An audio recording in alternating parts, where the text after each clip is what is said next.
এখানে আমি নিয়ে নিয়েছি কাঁচা লঙ্কা, ফুলকপি, বিনস, গাজর, পেঁয়াজ, টমেটো, আর এখানে জিরে, শুকনো লঙ্কা। আজকে আমি বানাবো হচ্ছে চিড়ের পোলাও। এটাকে আমি কেটে নেব। এখানে সব সবজিগুলো আমি কেটে নিয়ে নিয়েছি। বিনস, ফুলকপি, গাজর, টমেটো, পেঁয়াজ, কাঁচা লঙ্কা, আর এখানে চিড়েটাকে আমি ধুয়ে রেখেছি। এটা ঝরঝরে হয়ে যাবে। এবার আমি এটাকে রান্নায় বসাবো। এখানে একটু চিনি নিয়েছি আর একটু চিনে বাদাম নিয়েছি, আর এখানে আমার রয়েছে গোটা জিরে, আর এখানে আছে একটু হলুদ, লঙ্কা, আর নিয়ে নিয়েছি ঘি। এবার আমি গ্যাসটাকে অন করব। কড়াইতে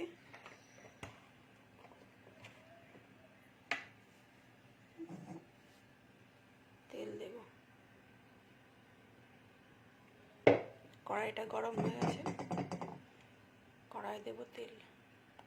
এখানে আমি সরষের তেল ইউজ করছি, চাইলে রিফাইন তেল, ঘিও ইউজ করতে পারেন। প্রথমে আমি তেলটা গরম হয়ে গেলে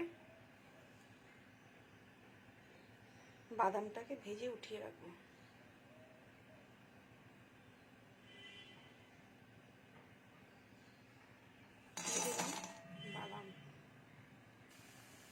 বাদামটা ভাজা হয়ে যাচ্ছে।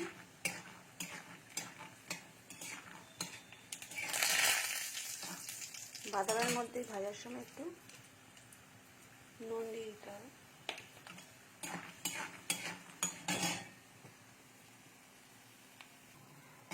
বাদামটাকে উঠিয়ে রাখবো।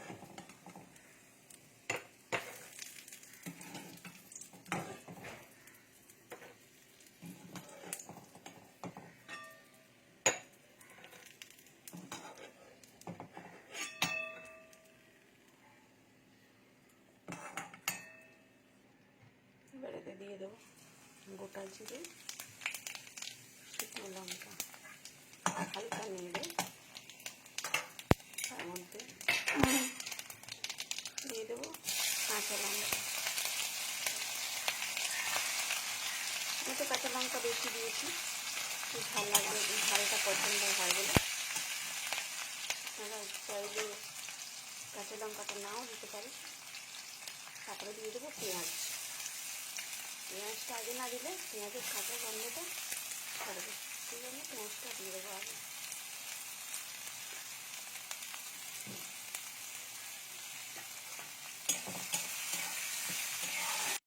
এটা ভাজা হয়ে গেছে। এরপরে এর মধ্যে দিয়ে দেবো ফুলকপি,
তাহলে ভুলে যাওয়ার চান্স থাকবে। এগুলো ফ্রাই হয়ে গেছে, এবারে আমি এর মধ্যে দিয়ে দেবো জিরে।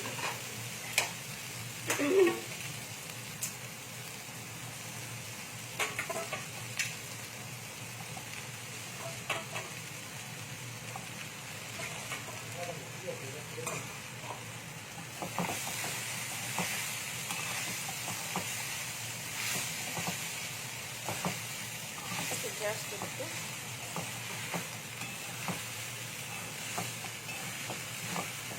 আমি জাস্ট একটু ধুয়ে ওলট পালট করে নিলে পরে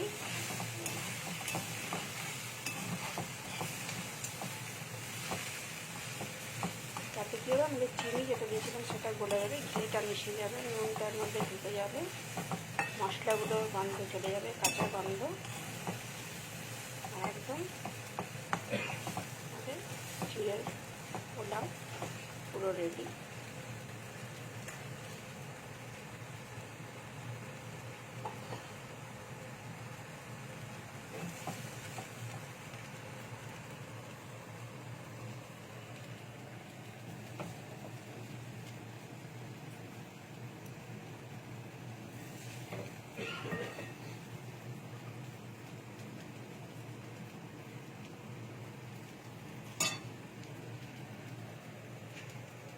তৈরি হয়ে গেছে না, একদম ফ্রেশ গরম ধোঁয়া ওঠা চিড়ের পোলাও।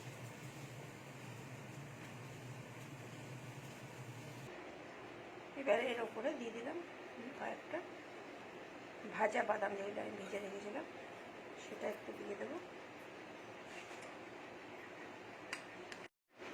বাদামটা দেওয়া হয়ে যাওয়ার পরে এর মধ্যে ছড়িয়ে দেবো একটু দেশি ঘি, টেস্টটা আরও বেড়ে যাবে। রেডি হয়ে গেছে আমাদের চায়ের সাথে চিড়ের pulao, healthy breakfast. Thank you for watching.